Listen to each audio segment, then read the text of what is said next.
Welcome back to our next lecture. And in this one, I want to give you a quick introduction to the field of user experience design, or UX design for short. And I say introduction because UX design is actually a huge field, with many designers actually being specialized UX designers. And so in this lecture, we will really just scratch the surface of UX design. But still, I believe that all web designers should at least have some idea of what UX is actually all about, why it's important, and of course also how we can improve the user experience of our interfaces. And to start, let's try to understand what user experience actually means. And to do that, we can use a very popular quote by Steve Jobs, which is, "Design is not just what it looks and feels like, but design is how it works." So here, the what it looks and feels like is basically what the user interface is all about. So the user interface is basically the visual presentation of any digital product. And so therefore, it's all about the layout of the design, as well as the typography, colors, icons, and other design elements that we use. And in the end, it's also about the overall personality. So kind of a feel and a vibe that we give to our design. So that is what the part of looks like and feels like is all about. It's about the user interface. But then Steve Jobs actually said that design is how it works.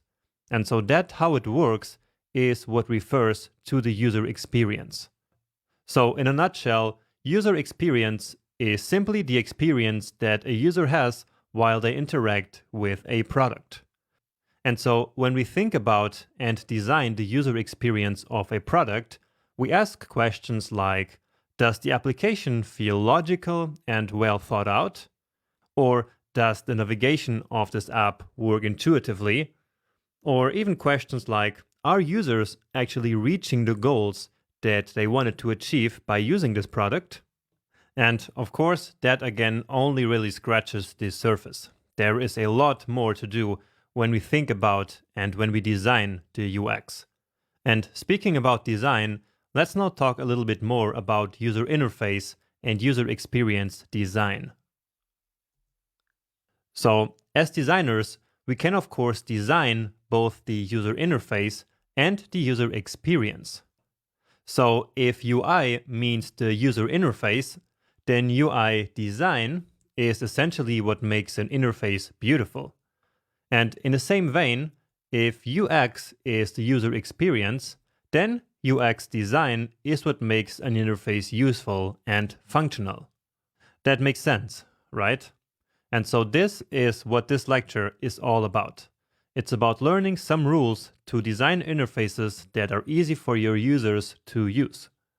Now, there is this strange analogy of UI versus UX, where the UI is supposed to be this glass ketchup bottle, which is aesthetically pleasing, but doesn't really work in many situations. On the other hand, UX is supposed to be represented by the newer plastic bottle that is easy to squeeze. So the one that is easier to use. However, if we actually think about this analogy doesn't make a lot of sense. Because in reality, both of these bottles can actually be called a user interface, because they're both interfaces for the user to get some ketchup, right? They do, however, create completely different experiences. And I'm sure that you too have experienced this kind of situation here at some point in your life when you used this kind of ketchup bottle. And also, you might have felt how easy it is to just squeeze the plastic bottle. So again, both are actually a kind of user interfaces, but they do create completely different experiences. One is more pleasing and the other one is many times a lot more frustrating. But I think that this is actually a nice example of how different user interfaces can create completely different experiences for the user. But anyway, comparing UI design and UX design like this, So by comparing these two bottles and saying that one is UI and the other one is UX doesn't make a lot of sense anyway, because UI design is actually already a big part of UX design. Or in other words, UX design can really not exist without UI design, because a well-designed user interface is already contributing a lot to a good experience for the user. And in fact, many of the things that we have talked about in earlier lectures are actually also part of creating a good user experience. So again, it's not just about visual design, but really creating an experience which has both the user interface in mind and the experience for the user. And so here again, you can see that UX and UI are really deeply intertwined. And so it's actually quite hard to separate these two topics completely. Now, when we think about and design the user experience of a product, it's always all about goals. So a website or an application exists for a certain reason. So a user has a certain goal for visiting a page, and the business has a certain goal for creating that page in the first place. Because if neither the user or the business would have a certain goal, then there wouldn't be the need for that page to actually exist in the first place, right? And usually the goal of the user is to simply use a certain product, to find some information, or to buy some product. While many times the goal of the business is to sell something, no matter if it's an actual product or simply selling advertisements. And this is extremely important because basically all that UX design is for is to align the user's goals with the business goals. Or in other words, the goal of UX design is to fulfill both the goals of the user and the business. So as an example, let's say that the goal of a certain user is to design websites faster, and the goal of some other business is to sell design kits for design tools such as Sketch or Figma. And so here, good user experience design will design a product that makes it really easy to both the user and the business to fulfill their goals. So in this case, to create a transaction between the business selling some design kits so that the user can design their websites faster. Now, one extremely common example that you will see all the time is to highlight one option in a pricing table like this. And the designer does that because it makes it easier for the user to decide which is the best option to choose. And on the other hand, it helps the business maximize their revenue, because usually the option that is highlighted is the most expensive one, or also the one that they know will sell the best and make them the most money. So again, here the user has the goal of quickly deciding which is the best option, while the business, of course, has the goal of maximizing revenue. And so here the user's goals seem to be aligned with the business goals. So this, I would say, is good UX design. And finally, another UX example that many companies use to maximize revenue is to use a pop-up form in order to capture users' email addresses. Now, this does help the business's goal, but in many cases, it actually makes for a really bad and annoying user experience. And it many times also doesn't help the user reach his goal. And so in this case, the goals are very clearly not aligned. Now, this doesn't mean that you can never use pop-ups, but you have to be aware that it's actually not good UX design. And like this, there are, of course, countless other examples of bad UX design, such as hiding a button to cancel a subscription on some page that is almost impossible to find. But anyway, I think this is enough theory on UX and UX design, and so let's now go over some practical UX guidelines that had no real place in previous lectures. And the very first one is that you should not create overcomplicated layouts. So there is no need to reinvent the wheel like this, for example. Instead, you should use patterns that users are already familiar with instead of trying to be original. So there's absolutely no need to be original because creativity is quite overrated in web design. Now, creativity might be important for the top 1% websites or if you want to win some award, but the everyday designer like you and me should simply use patterns that are used on most of the websites out there. So there's absolutely nothing wrong with using well-established patterns. Because remember, a website exists because users want to reach a goal. And so if a page looks familiar, it will help the user navigate the page faster. And therefore, they will reach their goal faster as well. Now, as a result of this, many websites do look the same, or quite the same, but again, there's actually not really anything wrong with that. So familiarity with your layout is way more important than being original. Okay, never forget that. Next up, always make your call to action, which is usually a button, the most prominent element on the screen. Here, for example, the reserve button is quite difficult to find, and so this will create a frustrating experience for your user. On the other hand, here of course, it is pretty clear how you can reserve a booking. So all you have to do is to click this button. It is really clear because the button really stands out. It's really prominent. And so that's basically also what we learned in the lecture about visual hierarchy, right?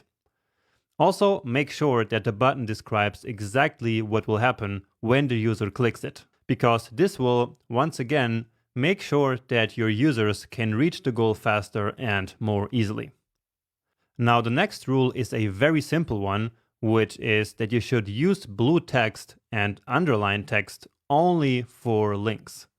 So that's super important because users are so used to the pattern that links are blue or underlined like this, that you will really confuse them if you ever use underlined or blue text anywhere that is not a link.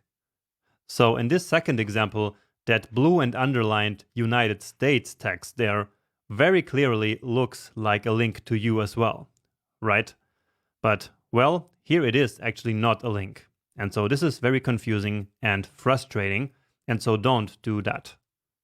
Next up, if you use animations in your design, make sure that they actually have a purpose and that they are fast. So don't use animations just because you can, because that might leave users confused, and many times it simply doesn't look professional.